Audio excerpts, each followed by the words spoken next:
Are you interested in understanding GLP-1 medications like Ozempic, Wegovy, or Mounjaro? Then join us on The Plus Sides, Cracking the Obesity Code, the groundbreaking podcast helping people change their lives one episode at a time. The Plus Sides podcast is a disruptor. We're breaking down barriers, smashing stereotypes, and sharing inspiring stories that'll leave you feeling informed and empowered. Join us every week to learn from doctors who are specialists around GLP-1 medications like Ozempic, Wegovy, and Mounjaro. They'll provide you with science and facts to validate these incredible stories. But that's not all. We'll also bring you the voices of the GLP-1 Mounjaro TikTok community, real people who face the challenges of obesity-related diseases and disorders and discovered the incredible plus sides of GLP-1 medications. Our episodes are filled with heartwarming stories, laughter, and moments of triumph. You'll connect with our amazing community members who are reclaiming their health and experiencing their fullest lives. Are you ready to embark on a journey of discovery and empowerment? Tune in to The Plus Sides, Cracking the Obesity Code, and together we'll change the narrative around obesity and end the stigma. Subscribe now on YouTube or your favorite podcast platform and join our incredible community. Let's celebrate the plus sides of life together, because every story deserves to be heard. Every life deserves to shine, and everyone deserves access to expert knowledge and medication. The Plus Sides Podcast. You're not alone. It's not your fault.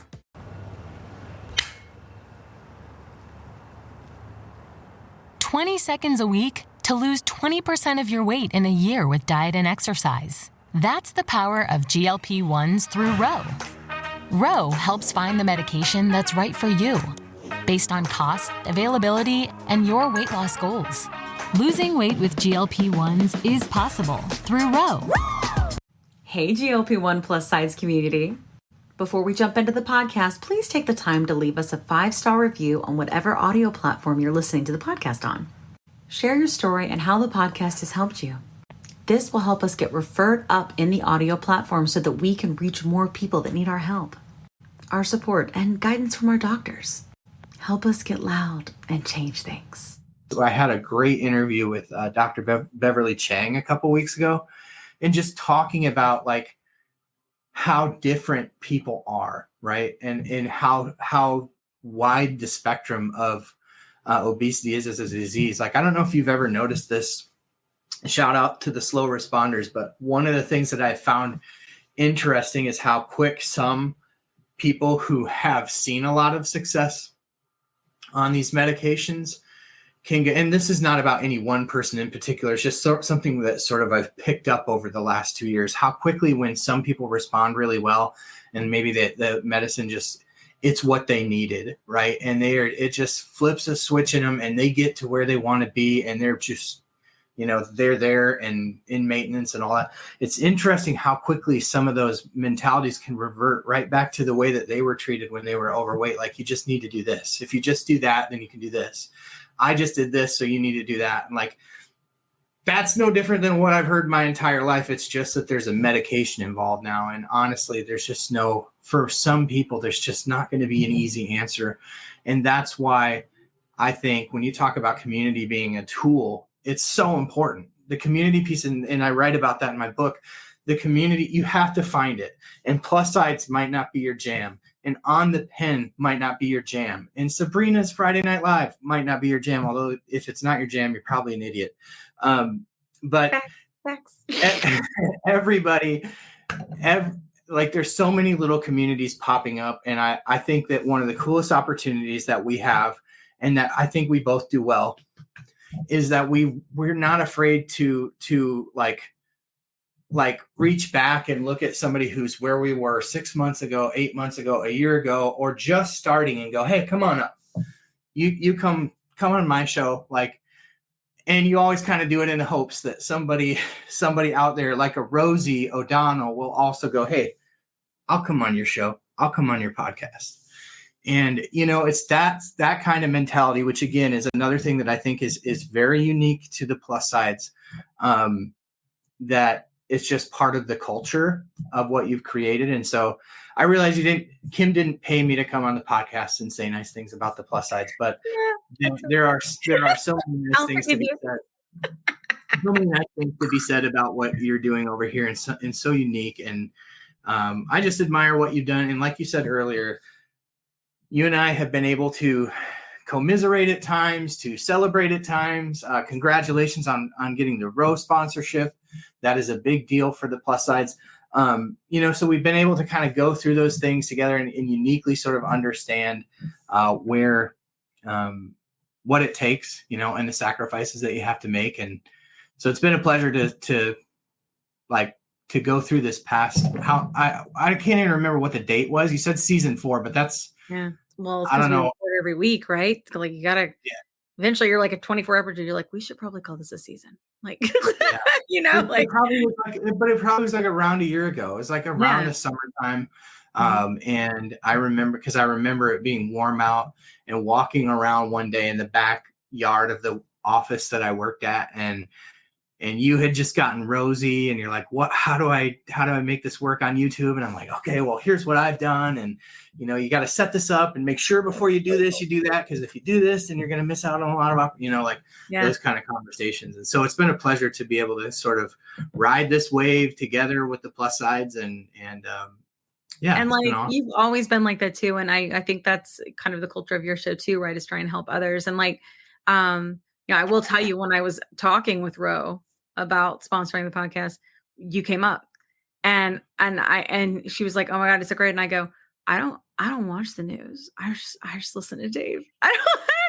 He's my news source for all.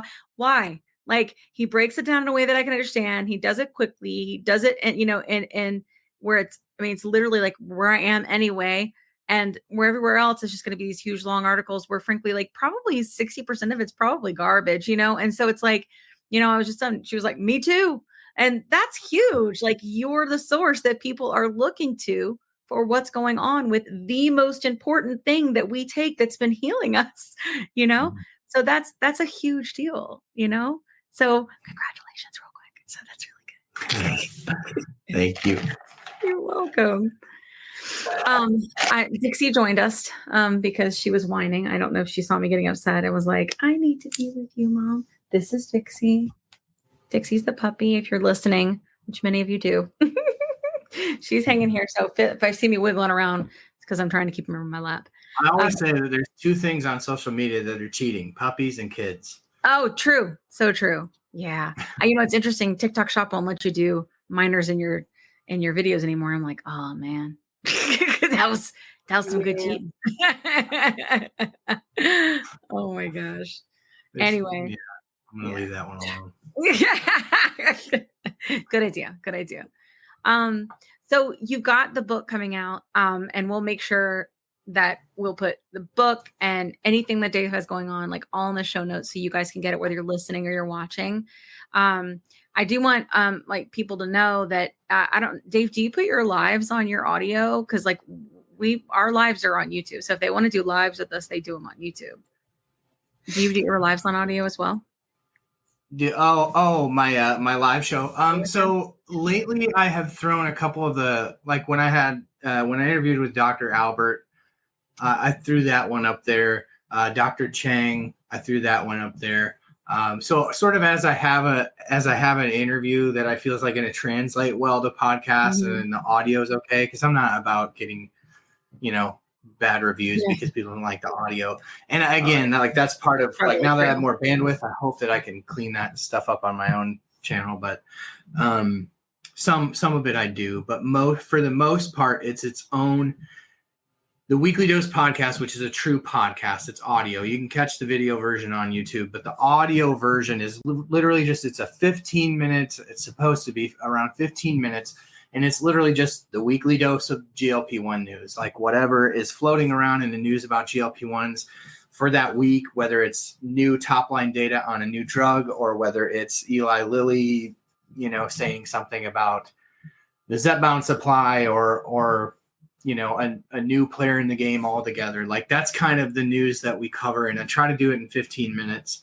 And then the show is kind of its own separate thing. So every now and again, I'll throw an interview up on the podcast too, but I'm still kind of new at the podcast thing, right? I only started it in February it was early in the year, but I only started it this year because I didn't know what I was doing. And I still kind of don't, but I still don't. Facts. I still don't. I just kind of go with it.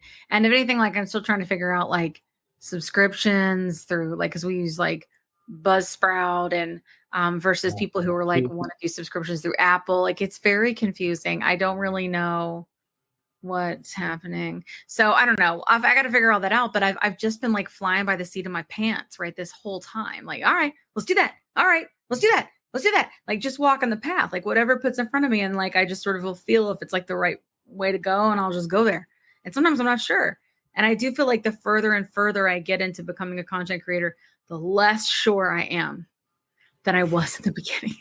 It's just, it gets more and more complicated, you know? But I mean, it's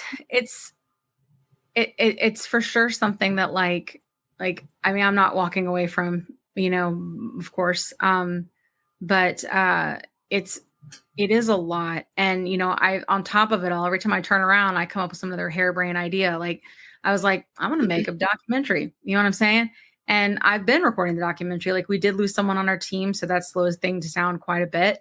But I wanted to get something out there because people have been asking me, like, we just can't wait to hear the story. Right. And for those of you that like are new to listening, the whole idea is about the movement. So like my documentary is focused on what happened on TikTok, what's been happening from a political perspective, right? During the same time as all of this, what's been happening from a bias and from the media and from society.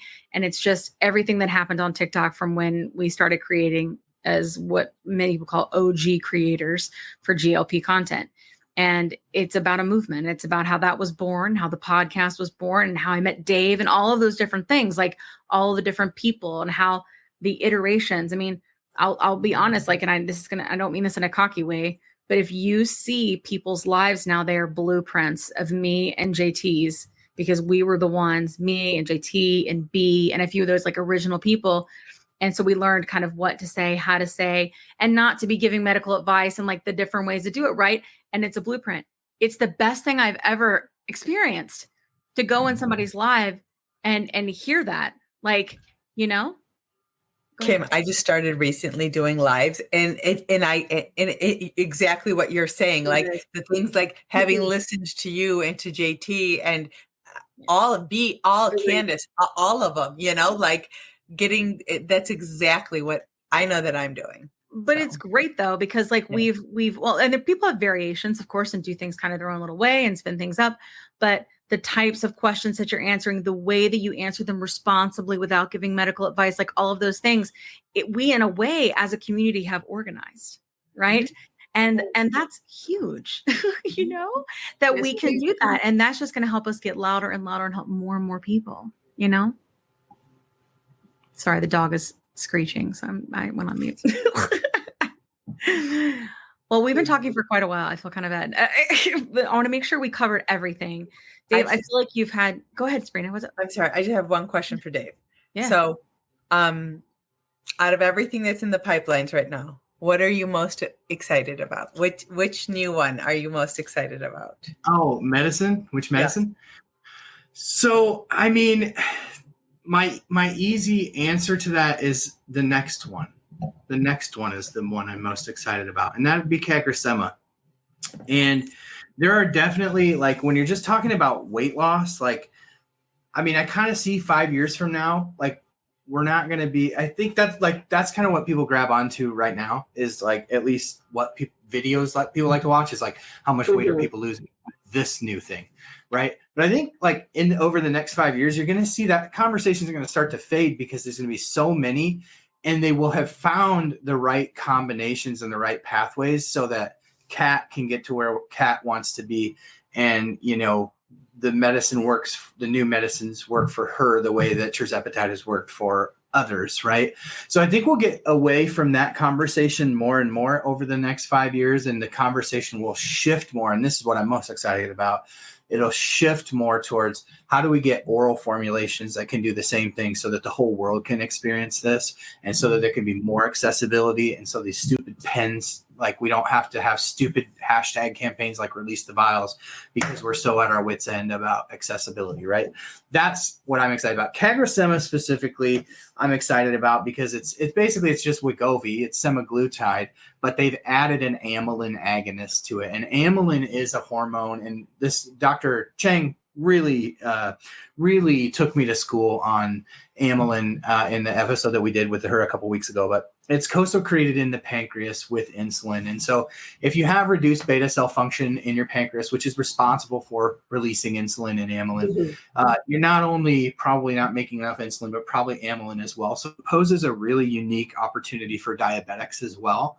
And so when you talk about diabetics not responding as well to the current treatments that are out there, amylin agonism is a super exciting prospect because people with diabetes tend to respond from a weight loss standpoint better than they have to the existing pathways. And like I said, CagriSema is the next one to hit the market, probably in 2026. But that's the one I get most excited about just because it's the next one. And I think it's hard not to be excited about the next one. Yeah, for sure. In this space, like this class of medicine is not going anywhere, and people have got to get on board. Like you're so like, it's funny now when I get comments that are like, you're taking it from the diabetics, or when I get comments that are like, there's no long-term studies. I'm like, this conversation is so 2023, like, or so 2022, like catch up, bro. It's like, 2005, Right. like, Right. There's been plenty of research. Yeah. You know what? There's Speaking so of much like the community getting power and the base, do you feel, I say the base being GLP-1 users, we're not talking about anything else. In today's climate, we have the Treat and Reduce Obesity Act. Yeah. Do we have hope because of this community? And will this spill, do you think they would spill into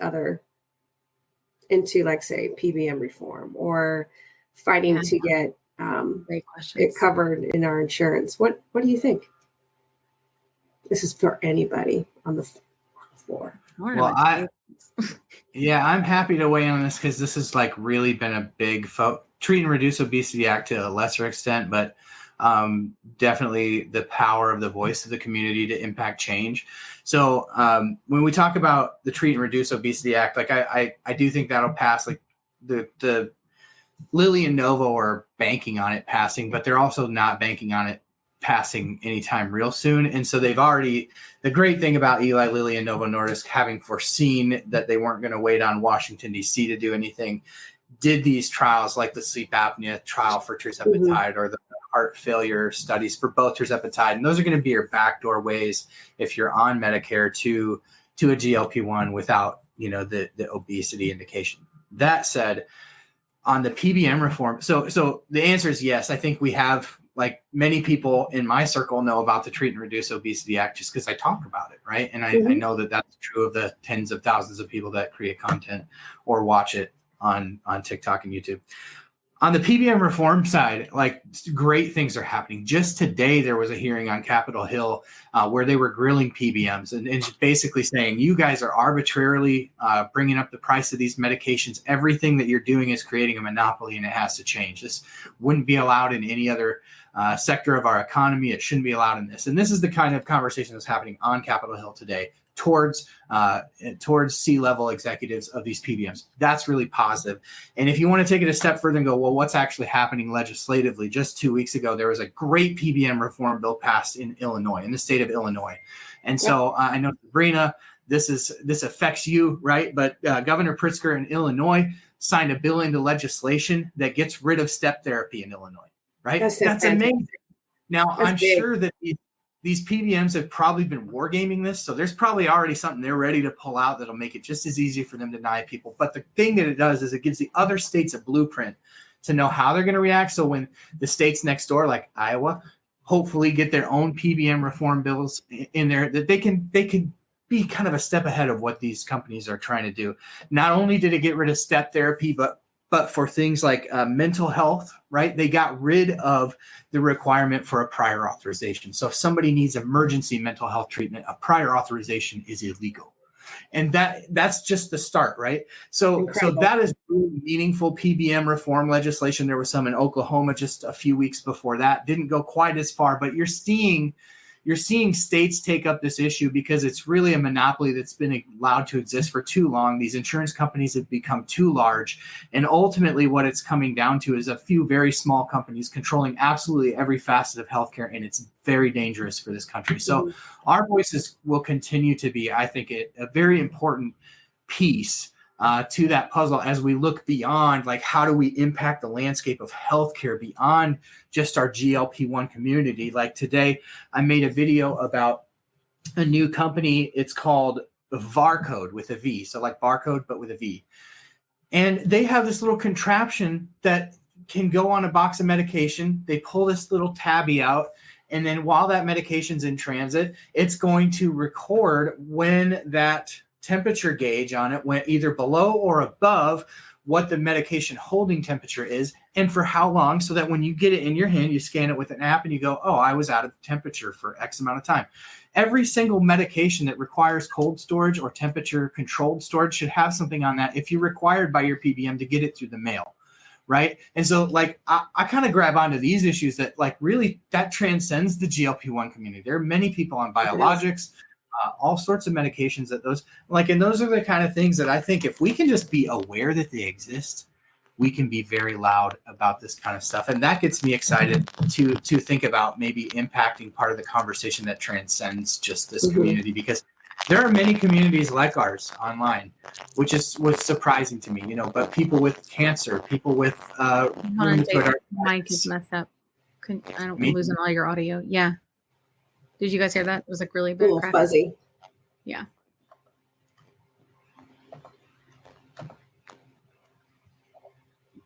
It was you ended at there are other communities out there like ours is where you were at. Yeah. So there's other communities like ours, which was surprising to me. I don't know why it should be, but people with for cancer, for rheumatoid arthritis, for lupus, for IBS, I mean, just like any chronic sort of disease that you can think of, there's a lot of communities. And so I like the idea of hopefully being able to move past some of these stupid arguments that we've had to fight to things that we can agree on with people outside of this community, like temperature controlled medications is a super important thing. Not only for us, there's actually a Medi-gal whose son takes a medication for a chronic disease. They're forced to go to specialty pharmacy through their PBM and get it mail order. It was abused from a temperature standpoint, and it almost took her son's life. Oh my God. And so, I mean, and there are lots of stories like this, like we need PBM reform, but in the meantime, there's solutions for this. They should be, if they require you to get your medication through mail order, then they should be required to ensure that medication was handled properly between the time it left with the UPS guy and landed on your doorstep. Yeah, I agree. I agree totally. You mentioned something in your post. Go ahead. Go ahead, Kat. You go. That still is very profound. And I know you touched on it a little bit, but I just wanted to hear it again, that the law that Illinois passed, it falls into preventing the insurance companies from practicing medicine. Yeah. Because at the end of the day, that's what insurance is doing. They're vetoing. They're turning down what a medical professional has deemed what you need for treatment. And they decided to, hey, we're going to practice medicine. So I just want to touch on that again, because it grinds my gears. It's some bullshit. That's what it is. Yeah. And insurance companies are practicing medicine and they're not doctors. They are. I think the most eye-opening thing for me on my own as a personal anecdote, I was on the phone. I had switched to Ozempic for a little bit of time, just because I was curious if semaglutide would treat me better than tirzepatide did.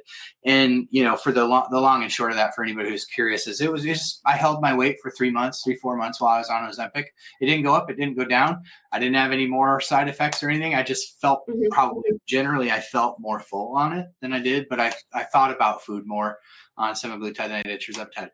All that to say, the insurance company, when I switched to Ozempic, they're like, we want to make sure this is the right medication for you. So they really fought prior authorization and really made that difficult on both myself and my doctor. And I said, it's not your job to determine if I'm on the best medication. That's my doctor's job. And this is where it was fascinating to me. The lady said, and this is a representative for CVS Caremark. She said, sir, I'm not supposed to say stuff like this, but this just is the way that it is. I had to tell an 80-year-old woman today that she wasn't going to get her cancer medication. That's what we're dealing with. Mm-hmm. And I thought, first of all, it was like, and it wasn't like this lady was saying this to be like, quit your whining, people have it worse. It was just like, dude, this system's broken. And I'm right in the middle of it, and I don't like it any more than you do. And I just thought that was a real profound moment for my understanding personally about how badly the PBMs and the insurance companies in this country need to be reined in. Food has definitely been a very dominant voice in my head. That's not the main focus anymore. Dieting, exercising, and adding GLP-1s through Ro is a game changer. I have such a sense of mental freedom since I started with Ro. Food no longer controls my thoughts. Family time used to revolve around food, and now it revolves around what we're gonna go do together.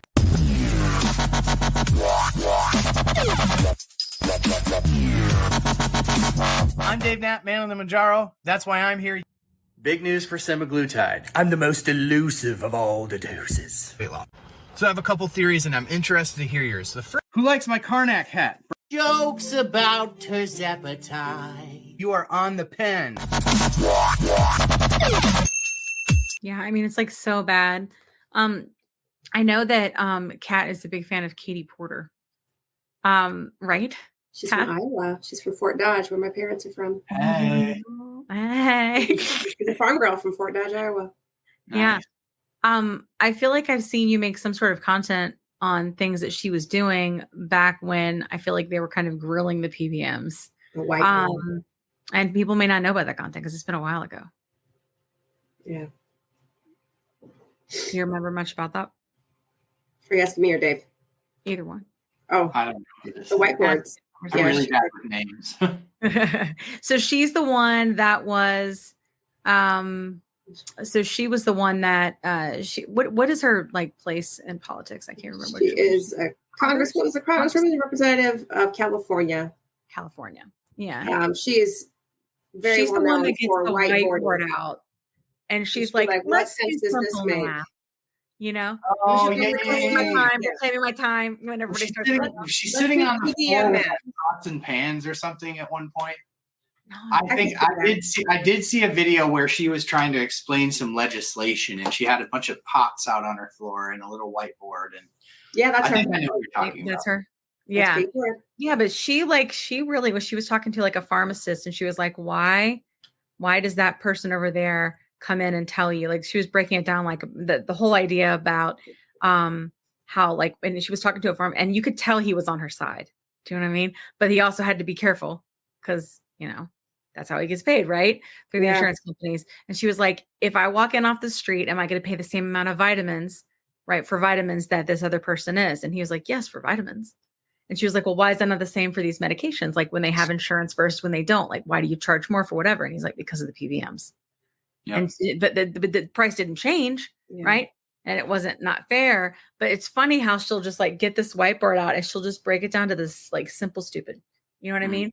And it's a good I don't math, and I understand what she's saying. I don't math either. I don't grilled a PBM, which was amazing. So I need to go find some of those. Those would be good. Some of those videos, but they need to get shared more because I think that there are people that they were last year, but they like me who I really stay away from anything political on social media. I mean, like I don't care how I feel. I don't care how you feel. I don't care. It's such for me. It's a toxic. Like it doesn't matter if I'm gonna do anything political. I'm gonna do it on my own, and it's not gonna be on the internet. And I just don't. I just don't do it. I won't touch it. You don't touch it. It's like religion, like and politics. Like like you're just not. Play with it. If I didn't do this, I would probably have a podcast about religion and politics. That's what's next for Dave on the pen. On the word. Dave, on the politics. Break from Roe, Dave talks about who he's going to vote for this year. Yeah, I don't do it at all. But it's just because it just like sucks my soul. And I feel like you're either like real sensitive to that or you're not. And I just can't. I just feel like I don't know the answer, and it's just coming out everywhere. I think that we all can agree that CVM's insurance, like it's just they're full of what Kim's favorite word is horseshit. Yeah, horseshit.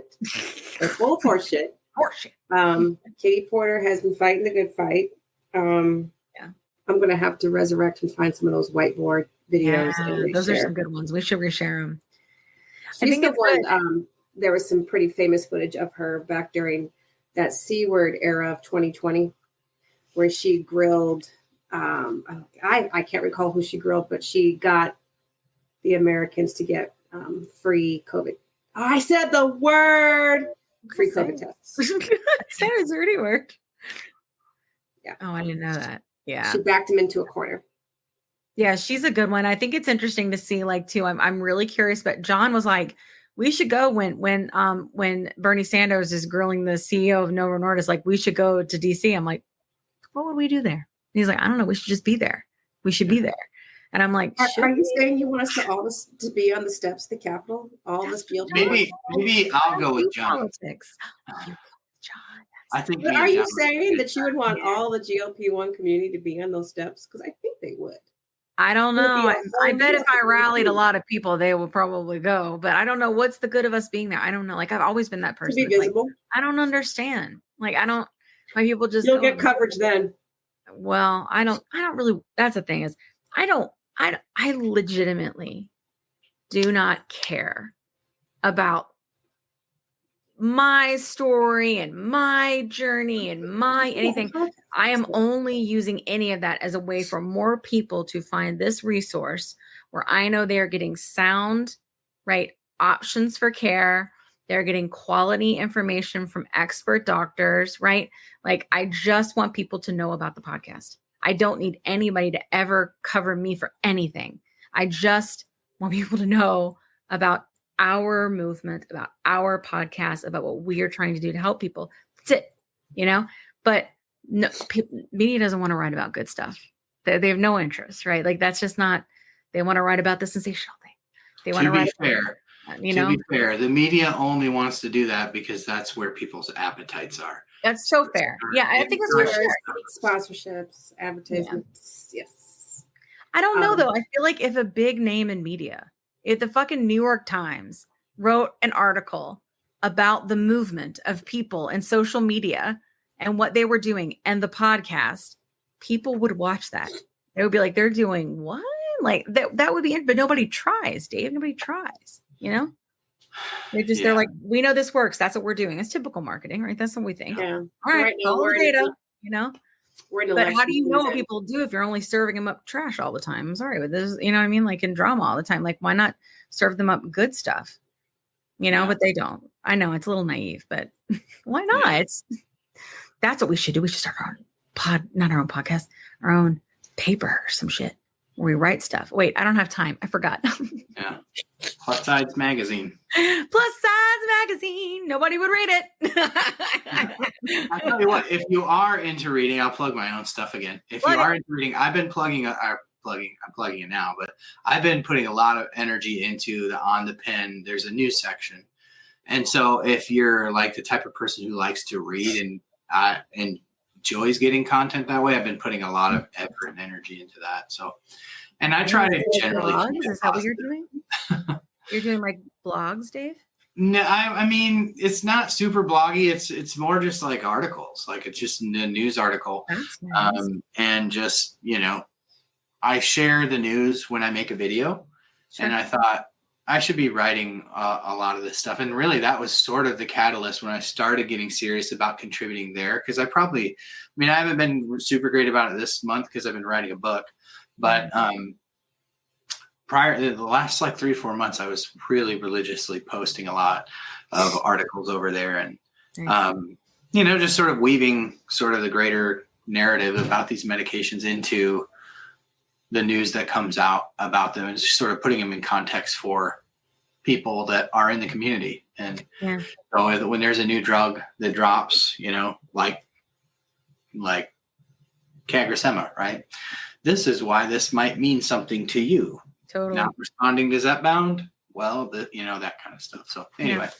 Yeah. Or how you tapped out. Like, I mean, that's the thing. Like, I think Kat and I are both in this weird maintenance place, but I don't think either one of us necessarily. I'm gaining. You gain. I mean, I gain at the time. I gain and then I lose, and then I gain and then I lose. Is constant, but I'm not constantly gaining, and that's a state of what I was always in before medicine. So, but I'll lose like 1 pound a month, but in the middle of all of that, I gain and then I lose. My body's fighting the shit out of me. Like it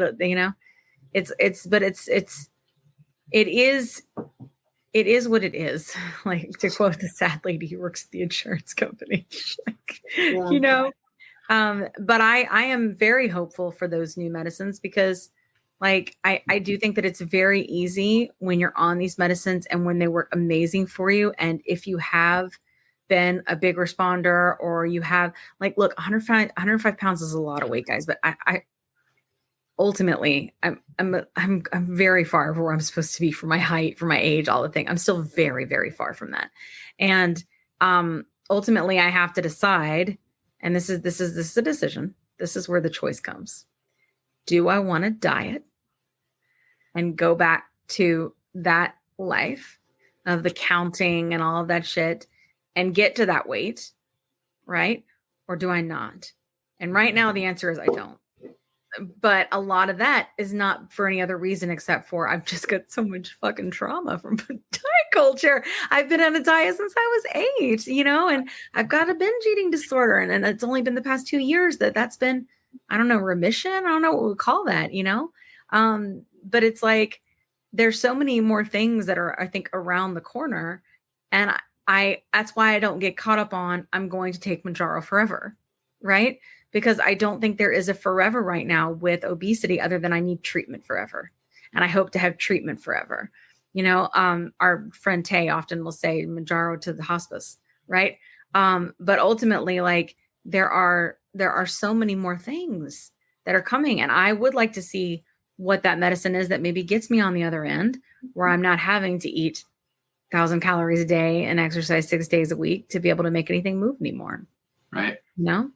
So I don't say Mounjaro for life. I say GLP-1 for life, right? Because like 10 years from now, we're going to be like, do you remember when we all used to take Mounjaro? We had hashtag Mounjaro, hashtag Mounjaro journey. And we got banned on TikTok. Remember that? Yeah, I don't know that it's going to be Mounjaro, but it's definitely going to be a GLP-1 for life. But it might be something else. Maybe I mean, they're right now so in I don't know if you saw this video that I did a couple months ago, Sabrina, but like in China, they've found a way to cure type 2 diabetes by basically injecting beta cells. It's an injection into the pancreas, and it's some sort of maybe stem cell thing. I don't know, but they were able to get this type 2 diabetic who was, I think, on his way to becoming type 1 diabetic, like his pancreas was completely shutting down, and they were able to restore his entire beta cell function and make him not diabetic with one treat. I think it was just one treat. That's crazy. Don't quote me on that, but I mean, so when you think about the future of, and I realize we're sort of talking about two different things here, diabetes and obesity, but they're so intertwined, just to show you, like, if they could fix what's wrong with our actual body and get our body to produce, the way that I talk about incretin hormones is for people who are way outside this bubble, is the thing that people don't understand is that connection. There's like a phone line between your gut and your brain. Mm-hmm. And for people with diabetes, with people with obesity, for many people, it's just that phone connection has been cut, for not, to keep it really basic with people. There's no communication anymore. That's why I say, until I got on Mounjaro, at least the first time around when it, was first really working for me, I actually felt full, physical fullness for what felt like the first time in my adult life. Mm-hmm. Like I would have a plate of food and I didn't eat it all. Right. Because prior to, I would eat it all, and then I wouldn't feel anything, really. I wouldn't feel like I just ate food. I could just continue to eat if I wanted to. Yeah. With Mounjaro, it was like, I don't have to eat all I don't want to eat all. And that was brand new to me. Same. I didn't know what that felt like. And so it's just restoring that connection, right? But if we could restore biologically through some sort of cell therapy or something, so that endogenous GLP-1 or GIP or whatever amylin is produced like it's supposed to, and the receptors are receiving like they're supposed to, I mean, that would be even more amazing. So maybe it'll be even that it's like, do you remember when we had to take shots? Do you remember when we had to take right? Yeah. Dr. Simon Lee was on our show. I say Simon Lee, but I always say Simon because that's how it's written. Was on our show. She's a cardiologist, obesity specialist, and she was on our show. And she told us that there is gene therapy where they're doing this in terms of GLP-1, so where they can literally like cure diabetes by working. And I ain't the sciencey one, but she was saying like, and she knows the company. I'm like, we need them on the show. Thanks. Fractal, I think, is the name of the company. That's right. Yeah. See, and they have like this. It's like a one and done GLP-1 because what it does is it teaches somehow. I don't know. It's something with genetics, therapy in it. But that's like the future to me of these medications is, like that we wouldn't have to take medicine. Like that would be amazing. But also just like, to your point about like, it not being a specific brand name or even specific peptide or even specific hormones. Like I think that the coolest thing about the near term future is that there's going to be options, different pathways to, because like right now it may be that you're getting a nice dose of GLP-1 with semaglutide, or maybe you had a GIP problem and so tirzepatide is working really well. But what if your problem all along was amylin? And so CagriSema comes along. And you're like, now I understand what people were saying when they couldn't look at a plate of food for a week after they took, like things that I could never identify with when certain people talk about. Oh, I get so jelly. I know. You're like, I gotta, but you guys do exercise your face off. I feel like that has to be okay. Exercise, great. I think also the inconsistency, because I got a compound now because insurance. That's another concern in the back of my head. All these new therapies that are coming up. What's going to get covered? What are we going to qualify for? But no, I mean, exercise, but having snacks and having This is off topic. Can I say one thing that's just a nerd thing that I know Kim will be like, what? So I was doing a little bit of, it wasn't even research. I sort of stumbled upon it, but how, I know you've been loud about this. I have too, about certain companies offering retatrutide through medical providers, compound retatrutide, which is still phase 3. It hasn't completed FDA clinical trials. Like not telling anybody anything they don't know here, but I think I figured out how they're doing it. How? So somebody messaged me, and they're like, I am working with X telehealth company, and I'm on retatrutide through their clinical trial. And I said, their clinical trial? You don't say. So here's what I think might be. And this is where I get to theorizing. Yeah. So, and this is where let me do a little research. Okay, go ahead.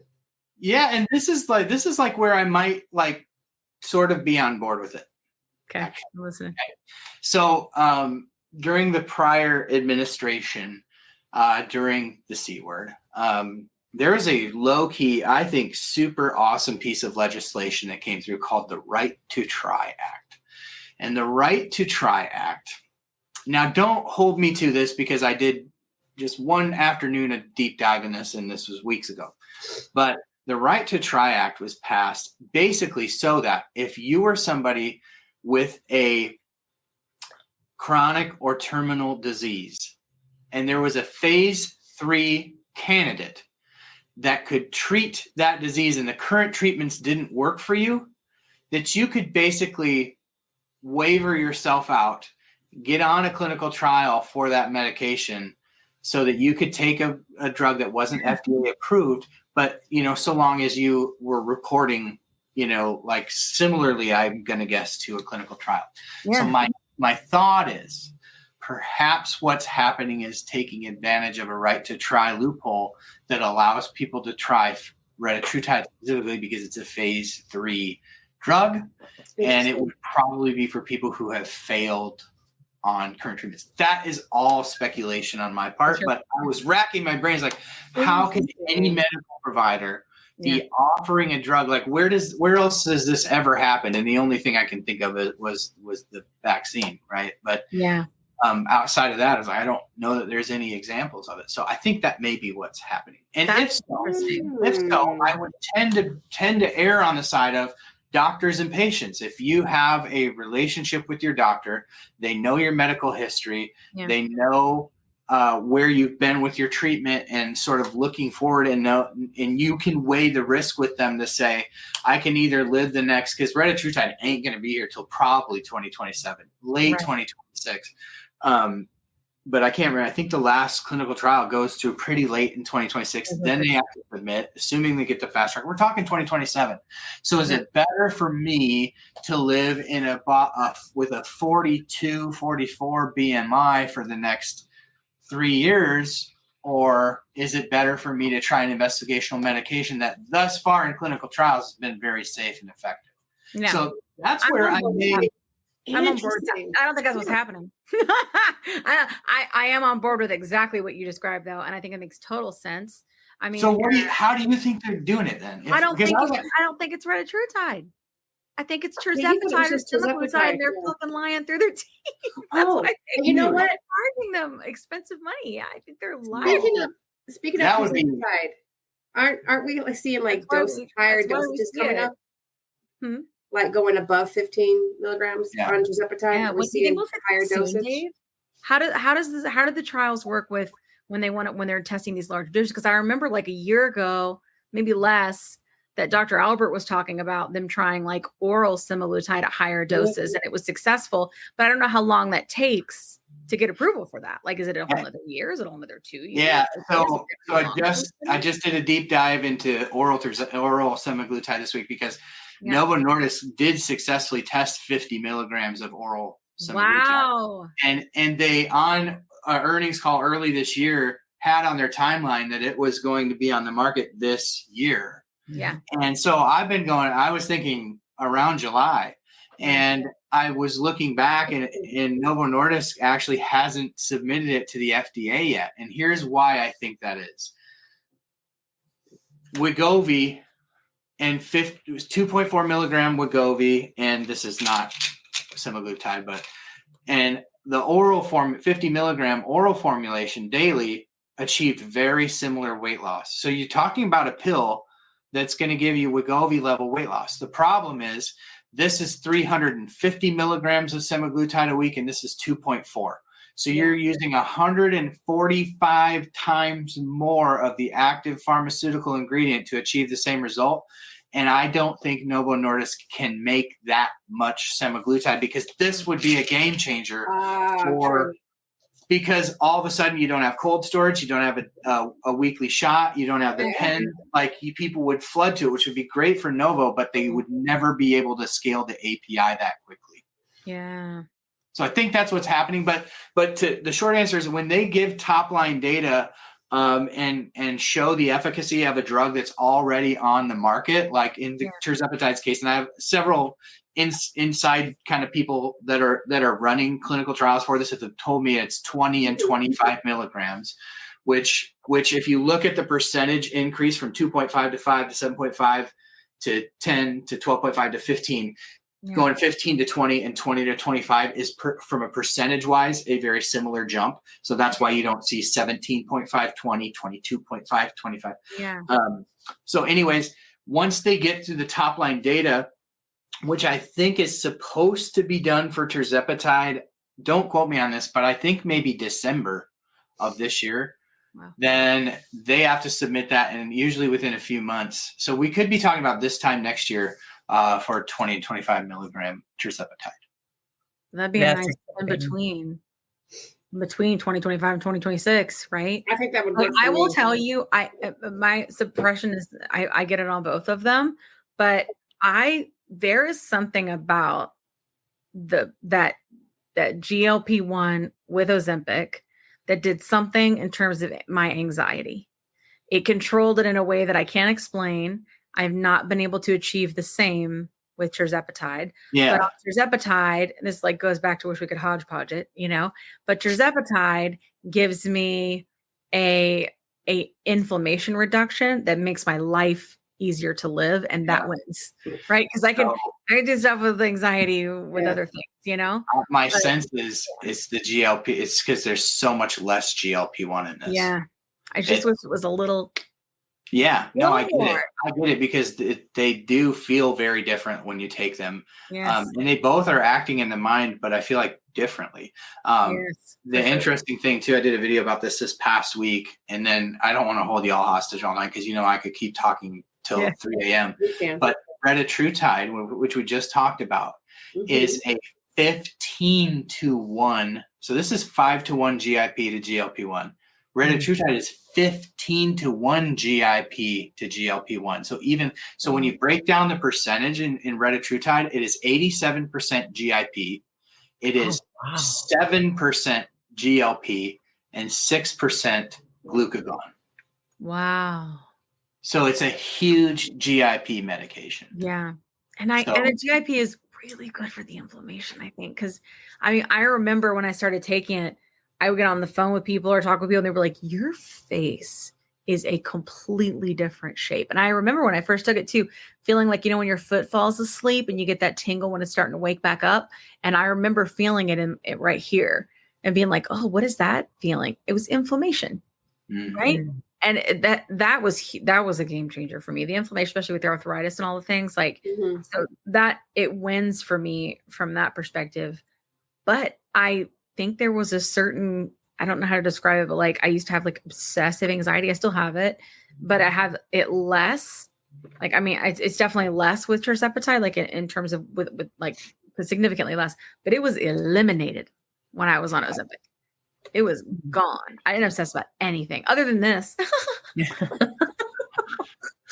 other than GLP-1s. This is an obsession.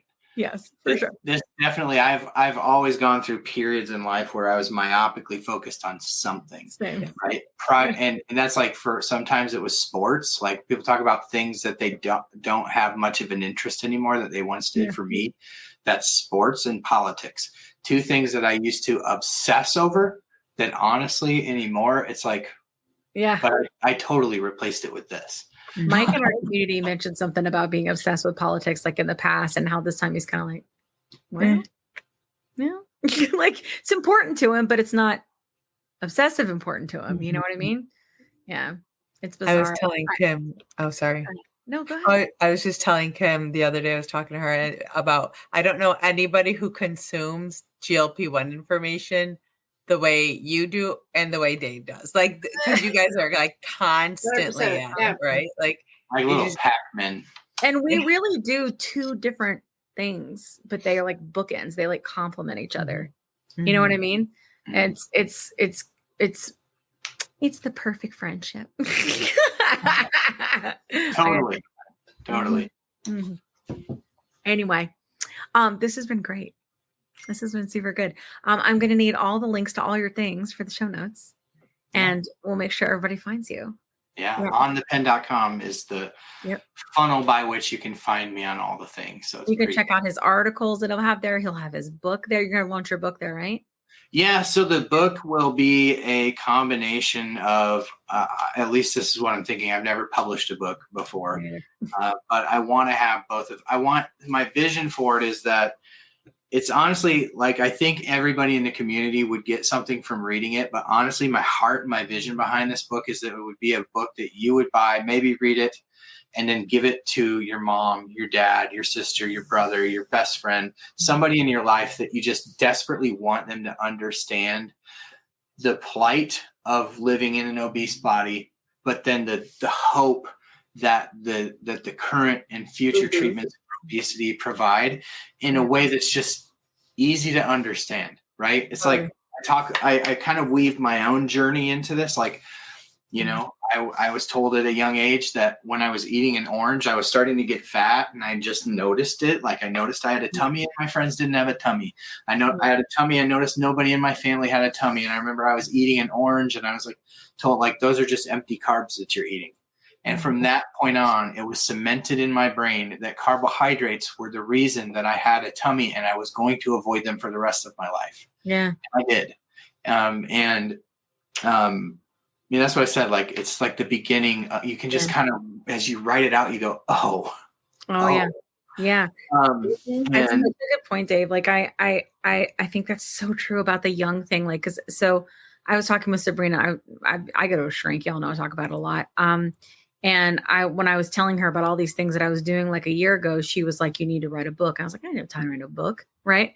And I was telling Sabrina, I was like, I need to get a ghostwriter. And then I looked at how much ghostwriters cost, and I'm like, I guess I'm writing the book, you know, and because so, that goes back to like rejuggling and figuring out how things work, but like, I had a similar experience that you were having with talking about when I was young. Like, I remember being in the kitchen with my mom. It was my first diet. We were on Weight Watchers together. I was 8, Dave. I was 8 years old, and we were over a rice cake, drizzling it with Hershey's syrup, trying to get us something that would taste good to our brain to appease us so that we could rest, so that we could go to bed and feel like we had gotten the thing. So rice cake when I was 8. So from the beginning, I was like, oh, I need to fill myself with non-good things, right?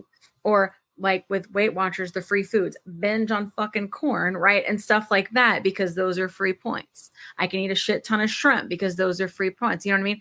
And that happened for me. My life just died. And it's just like any kind of trauma that shapes you. Do you know what I'm saying? Like, it kind of changes you forever. It really does. That stuff changes you forever. And I have to constantly tell myself, just like you were saying, like when you're making your decisions with like keto and all those things, I have to go, it's okay for me to have this. There are nutrients in this. Food is fuel. Food is fuel, right? That's what it is. It's not good or bad. It's fuel, It's a lot. The book thing is intense. Yeah. Yeah. Yeah. It definitely has been therapeutic for me. Yeah. It's been eye-opening. And I hope that for people who are outside, like I've written in a way that I would want it to be written to pass off to people in my life. That I want you to understand, A, what it's been like, and B, why I can be so excited about something that I create a whole internet thing about. Like I devote a big portion of my life to it.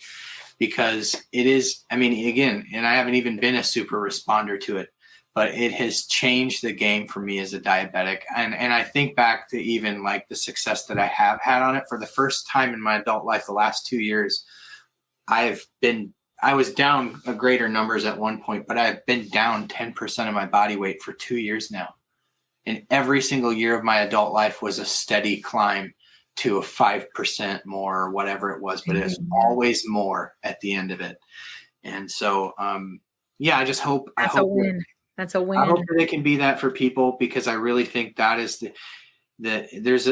we joke about it, and we say it as kind of a funny thing, GLP1 evangelism, but there's an element of truth to it, because if people can understand the reason for the hope that treatment has given people like us, they'll start, that will sort of help to bring down the walls that people have up towards these things, which are completely unfounded, but also understandable, because this disease has been completely misunderstood. It's completely misdiagnosed and completely mistreated for so many years.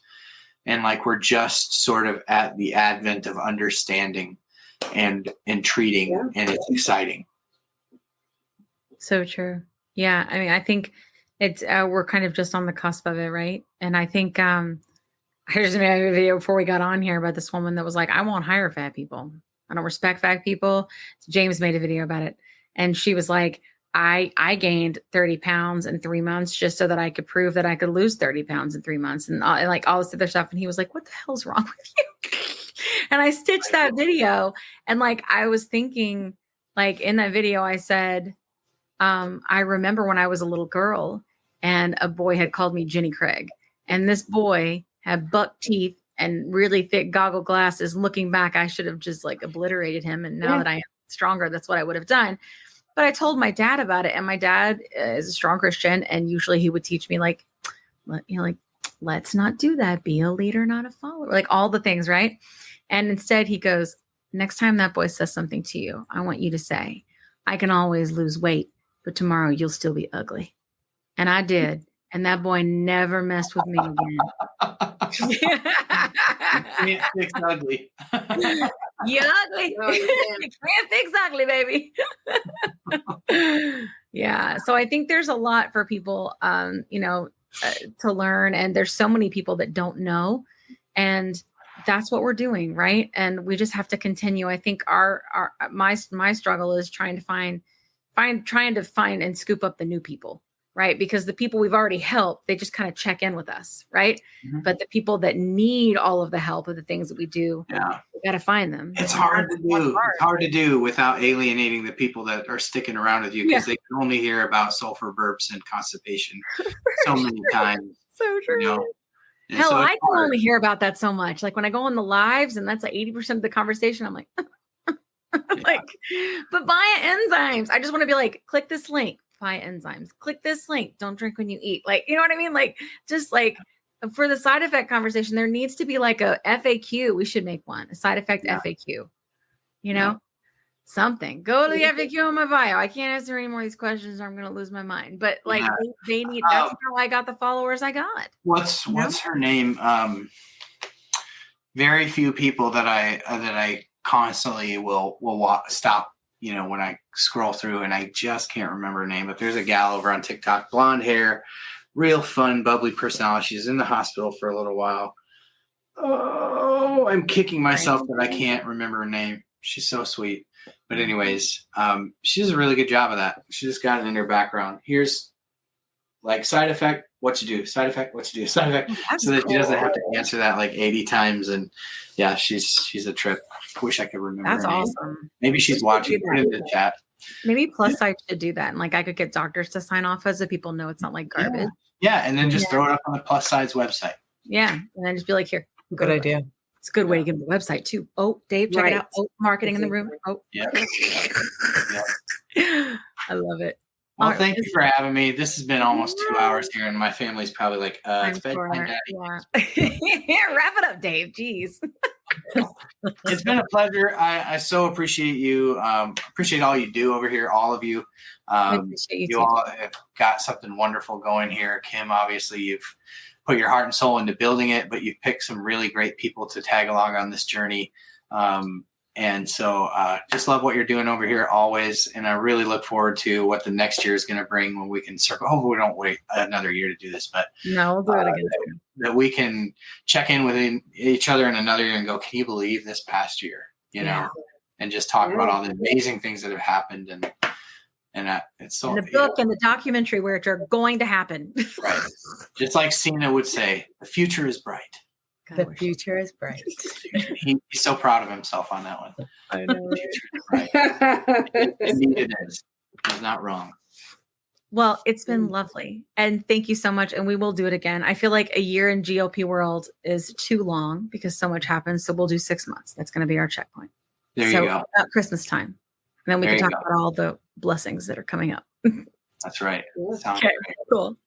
All right. Well, thank you so much, guys. Make sure you follow On the Pen on YouTube, on TikTok, all the places, and go to the website to get all the things we've talked about. I will put it in the show notes. But other than that, hasta la pasta, and we will see you next week. Hasta la pasta.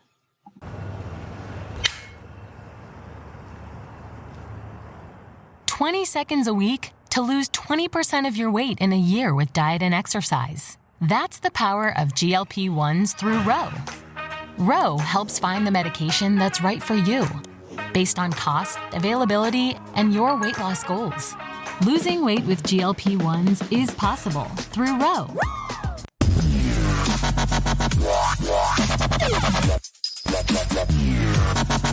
I'm Dave Knapp, man on the Manjaro. That's why I'm here. Big news for semaglutide. I'm the most elusive of all the doses. So I have a couple theories, and I'm interested to hear yours. The first, who likes my Karnak hat? Jokes about terzepatide. You are on the pen. Are you interested in understanding GLP-1 medications like Ozempic, Wegovy, or Mounjaro? Then join us on the Plus Sides, Cracking the Obesity Code, the groundbreaking podcast helping people change their lives one episode at a time. The Plus Sides podcast is a disruptor. We're breaking down barriers, smashing stereotypes, and sharing inspiring stories that'll leave you feeling informed and empowered. Join us every week to learn from doctors who are specialists around GLP-1 medications like Ozempic, Wegovy, or Mounjaro. They'll provide you with science and facts to validate these incredible stories. But that's not all. We'll also bring you the voices of the GLP-1 Mounjaro TikTok community, real people who face the challenges of obesity-related diseases and disorders and discovered the incredible plus sides of GLP-1 medications. Our episodes are filled with heartwarming stories, laughter, and moments of triumph. You'll connect with our amazing community members who are reclaiming their health and experiencing their fullest lives. Are you ready to embark on a journey of discovery and empowerment? Tune in to the Plus Sides, Cracking the Obesity Code, and together we'll change the narrative around obesity and end the stigma. Subscribe now on YouTube or your favorite podcast platform and join our incredible community. Let's celebrate the plus sides of life together, because every story deserves to be heard. Every life deserves to shine, and everyone deserves access to expert knowledge and medication. The Plus Sides Podcast. You're not alone. It's not your fault.